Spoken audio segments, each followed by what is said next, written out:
Are people afraid of you, Beth? Uh-huh. Who's afraid of you, Beth? John. Your brother. And what is your brother, why is your brother afraid of you? Because I hurt him so much. Mm-hmm. Okay. And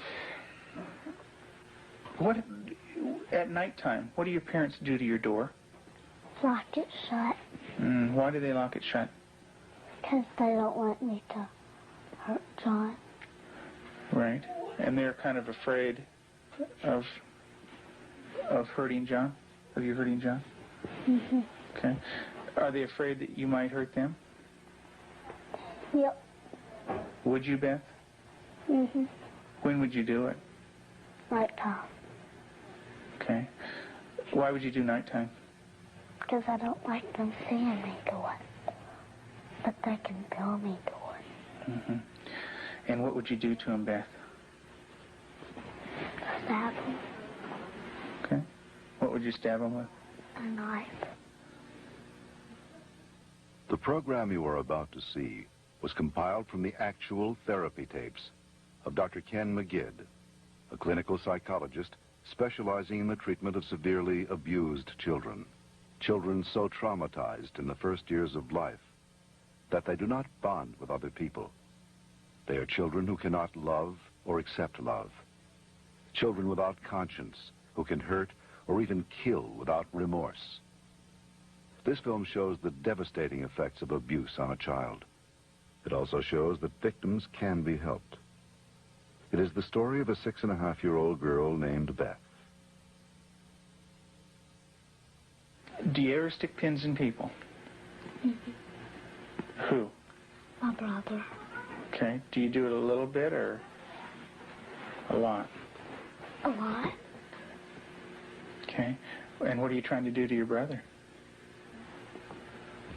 Kill him. Why do you want your brother to die? Because I was hurt so bad, and I don't want to be around people. Okay. Who else would you like to stick pins into? Mommy and Daddy.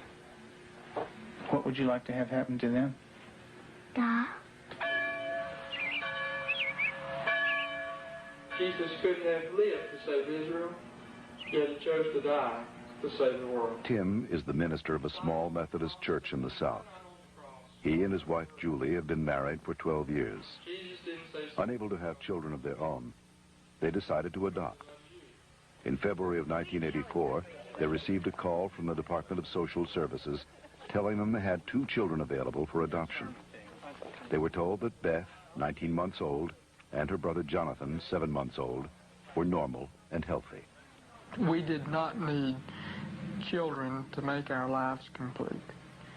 We felt secure in ourselves and secure in our relationship, but we wanted to share that with somebody else, and we felt like we had a lot to pass on to a child, and that was what we really wanted to do. And when the phone call came, it was like, at last it's here. And it seemed like a miracle. It had happened so quick.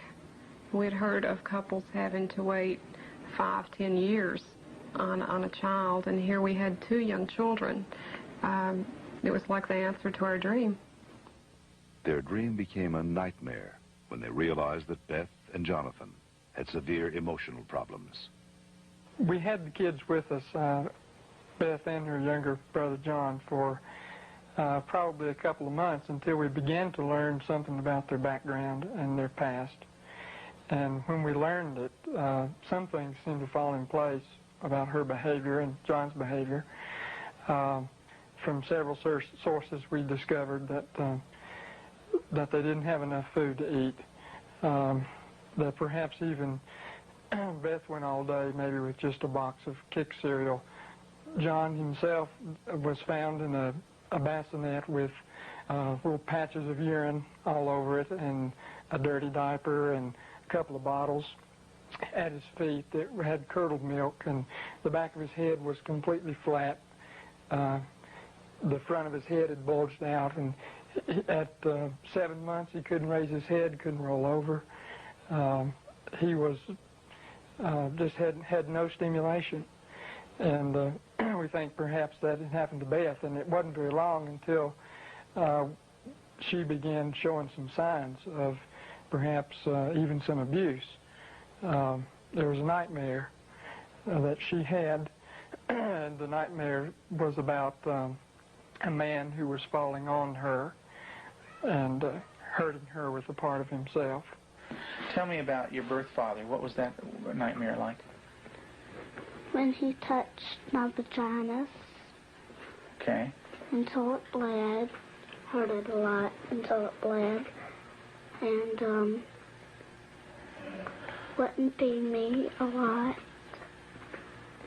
He'd hit on me, wouldn't be very nice to me. How old were you? 1.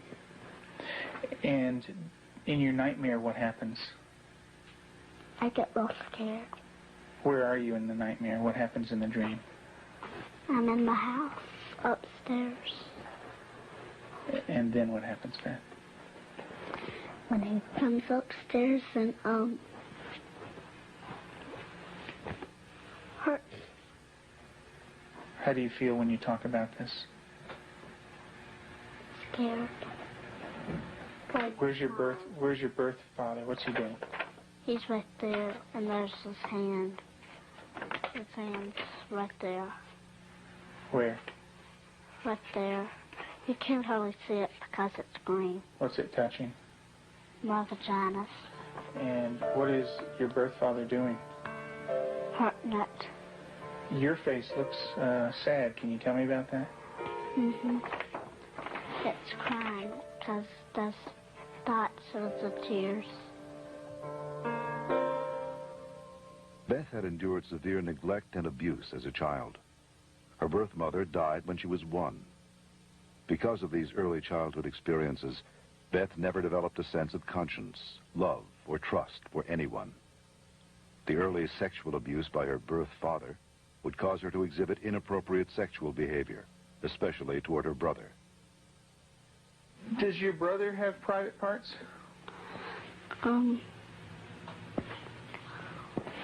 Yeah. Yeah. What is his private parts?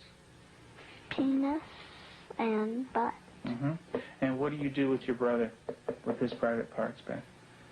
I heard it. Tell me about it. What do you do? Now, I pinch it, squeeze it, kick it. When you do things to your brother's private parts, what does he say? Stop. Okay, tell me that. Well, he says stop, but I don't stop. Do you hurt him? A lot. Okay. And would you like to do that to other boys? When I caught her with Jonathan one morning, she was molesting him. He was crying and his pants were down, and I said, Beth, what's happening? And she said, I pulled his penis and put my finger up his anus. And I said, didn't he say to stop? And she said, yeah, he did. And I said, did you? And she said, no. Have you ever rubbed your private parts? Do you do it a lot? A lot. How much do you do that? Not every single day, and that's until I did it every single day until it got real bad and messed up, and I had to go to the doctor, and I did not like it. What do you mean by real bad? Well, it looked real raw, got all kinds of boo-boos on it, germs, a lot of stuff on my hand. And it bled? She started to masturbate at inappropriate times. I remember one time, specifically, when we were at the hospital waiting for Tim to come out. He was there visiting. And Beth and John were in the back seat, and I turned around, and she had her legs spread and was masturbating in a public parking lot. And I had tried to explain to her numerous times before that that's private area. You don't do it in public places. And gone over that with her, and and it never seemed to faze her. And Julie, how often would your daughter masturbate? daily, constantly. Do you have animals, Beth? 4 of them. Can you tell me their names? Clyde, Shuggy, Darcy, and Annie.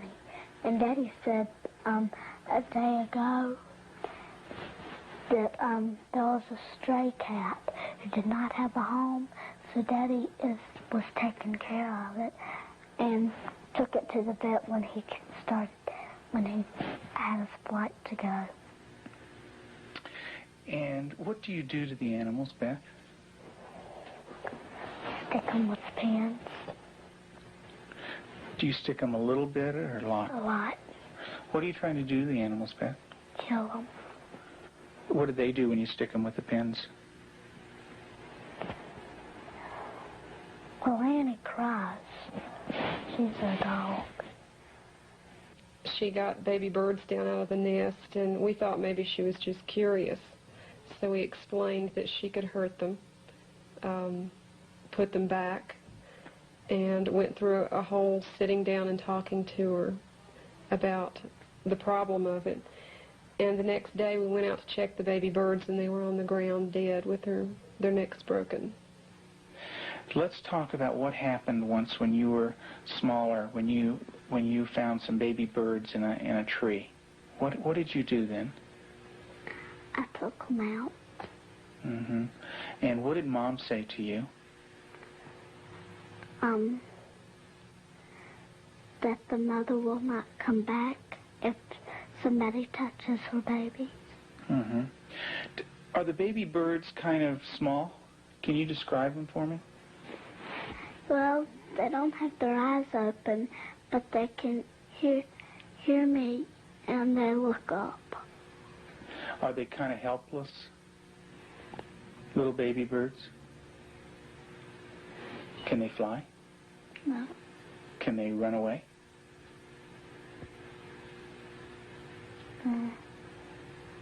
Yes. They can? Are they easy to catch or hard to catch? Hard. Yeah. Well, it's hard to remember. With the baby birds, what did you do? Took them out of the tree. And what did you do with them? Played around too rough. Also, when at the end, I picked it up and I thought it was Dad, and I came to say, Mommy, is this bird dead? And she said, she called Daddy and said, Tim, and Daddy came and I think I remember that they said yes. Mm-hmm. And so did the little baby birds die? I don't know. You don't remember? I just remember that I remember that Mommy and Daddy saying the last bird we got was dead. Mm-hmm. Do you know what Mom said to me? She said that all of them were dead. Did you squeeze them? Did Baby Beth squeeze them? You're doing a good job, honey. Go ahead and tell me what happened. I squeezed them. And what happened? They died. But this kind of aggression at our animals and even at our brother Jonathan was beginning to grow to such an excess that our life was miserable at home. John would cry in the mornings and say his stomach hurt. For the longest time, we thought maybe this child has some problem with his intestinal area, or maybe he has allergies, and so we tried to get all that checked out. Come to find out, Beth was coming out of her room and hitting him in the stomach. And so as a last resort, just to protect him, we had to tie our door shut. So I guess for the last 3 or 4 months now, we've had to tie her in at night, sort of barricade her. The repercussions of Beth's tragic childhood led to uncontrollable rage. Despite the love and nurturing of her adoptive parents, she took this rage out on herself, on her brother, and on them. Her acts of violence became more and more cruel and frightening. Well, I noticed several, like paring knives in the kitchen, missing. And my first thought was Beth. And I felt a little guilty about it at first. I thought, nah. But I really didn't even mention it to her. They had been gone several weeks. She was sitting at the table drawing and mentioned to me, "What do those knives look like that are gone, Mom?" And I said, "What knives, Beth?" And she said, "Weren't they kind of silver and about this big?" And I knew then, and then this little smile that's not a sweet smile, but a malicious type of smile. And I knew then, I thought, she's got them. Tell me about the knives. Where did you get them? From the drawer. And where else? Do you remember? Mm-hmm. Tell me about it. I got them from the dishwasher. What kind of knives?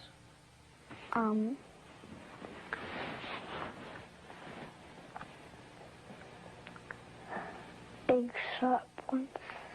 And what do you want to do with those knives? Kill John and Mommy with them, and Daddy. And when Mommy asks you about where the knives are, what do you say? I don't know where they are. What did you think she might do with the knives? My first thought was Jonathan. And the reason we thought that was that she had, by this time, she had tried to kill John on several occasions and openly admitted that. In the basement, she was hitting his head against a cement floor. I heard his screams and ran down and had to literally pull her hands off, and she looked wild-eyed. Did you get real mad at him? Did you hit his head real hard? Tell me about it. How many times did you do it? A lot? Mm-hmm. What was the floor like? Cement. And what happened to your brother? Tell me about it. His head hurt real bad, but his chin, he had to have stitches in it. Could you stop? Use your words, Beth. No. Okay. What was your brother doing when you were doing this? Playing with the toys. Okay. Was he asking you to stop when you were doing it? What was he saying? He said, "Beth, stop." And what did you do? I didn't stop. I just kept on hurting him. What were you thinking when you were doing that? Thinking of killing him. How did you stop? What made you stop? When I heard Peter walking across the kitchen. Mm-hmm. It made me stop because I thought Mommy and Daddy were coming. Okay. Did Mommy come? What did she do? She sent me to my room. Okay.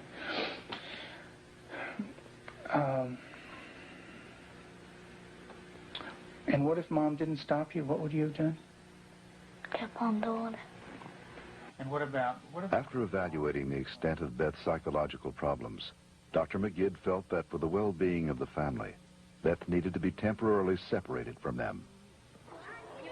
In April of 1989, her parents brought her to a special home with an expert at raising children with early attachment disorders, especially children who are dangerous to themselves and others. I have children that have killed numerous times. Cold-blooded family members, neighbor children killed them. And they can do it. Makes my blood run cold just thinking about 9 years old. People don't think a 9-year-old is capable of cold-blooded murder, but they are. That attachment break does severe damage to the heart, the ability to care and the ability to love. they don't care and they don't love, they're capable of anything. We're very strict about everything. Everything is completely monitored. We take complete control because a child who's unattached does not trust. And because they don't trust, they don't allow anybody to be boss of them. So we take complete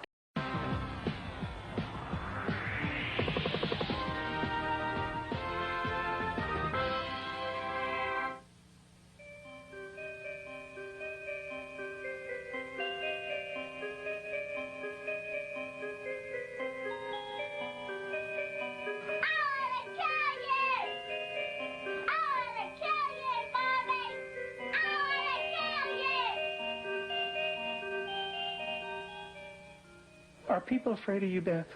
Uh-huh. Who's afraid of you, Beth? John. Your brother. And what is your brother, why is your brother afraid of you? Because I hurt him so much. Mm-hmm. Okay. And what, at nighttime, what do your parents do to your door? Lock it shut. Why do they lock it shut? Because they don't want me to hurt John. Right. And they're kind of afraid of hurting John? Of you hurting John? Mm-hmm. Okay. Are they afraid that you might hurt them? Yep. Would you, Beth? Mm-hmm. When would you do it? Nighttime. Okay. Why would you do nighttime? Because I don't like them seeing me do it. But they can feel me do it. Mm-hmm. And what would you do to him, Beth? Stab him. Okay. What would you stab him with? A knife. The program you are about to see was compiled from the actual therapy tapes of Dr. Ken McGidd, a clinical psychologist specializing in the treatment of severely abused children. Children so traumatized in the first years of life that they do not bond with other people. They are children who cannot love or accept love. Children without conscience who can hurt or even kill without remorse. This film shows the devastating effects of abuse on a child.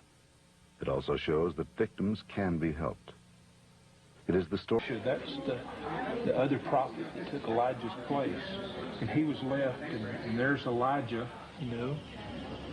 And he learned about sheep, and the Lord is my shepherd. March 3rd, you just got that yesterday, huh?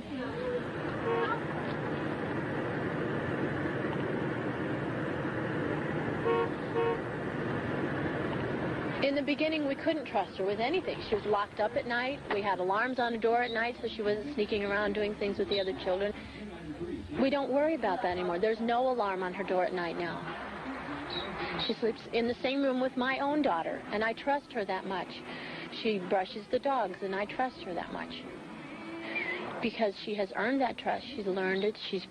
She has a heart, and she has a love inside, and she feels bad when she does something now. In the past, because she didn't have a conscience, she didn't feel anything when she did something bad. There was just no feeling there.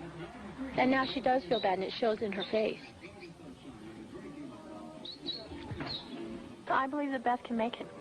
She's got a really bright mind. She's got a good heart now, which has done a lot of healing. She's got a really super set of parents. They're powerful, they're knowledgeable, they're motivated. She's done a lot of good work with you in therapy, with Cannell and with myself. She wants to heal, and that's the #1 key. And she wants to heal because she has a family that really cares about her, and she wants to be with them. Do you know where that anger came from? That's when my birth dad hurt me. I had it all inside, and I remembered it, and I started doing it. And what did that do when it was inside you? It made me want to hurt people really bad. And who did you hurt? My brother, my mom and dad, and animals. And animals. Who did it hurt the most? My brother. Who did it hurt the most? Me. Why don't you tell me that? It hurt me the most. How did it hurt you the most? Because when I hurt other people, I'm hurting my good self. How do you feel right now, Beth?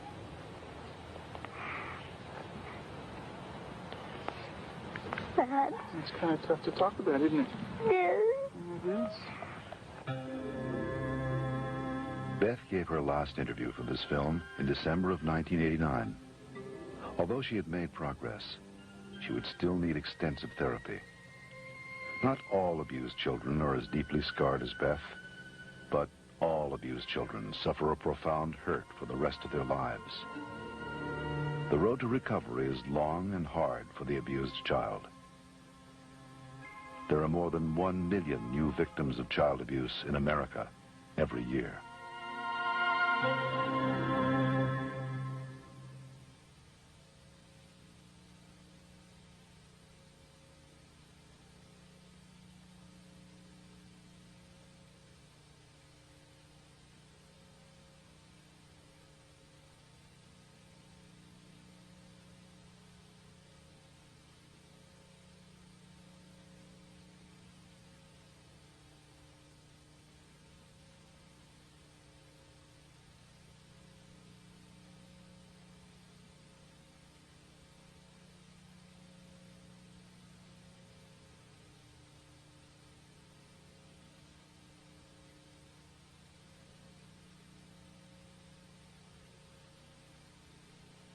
For further information on the prevention of child abuse, write the National Committee for Prevention of Child Abuse, Post Office Box 2866, HBO, Chicago, Illinois, 606.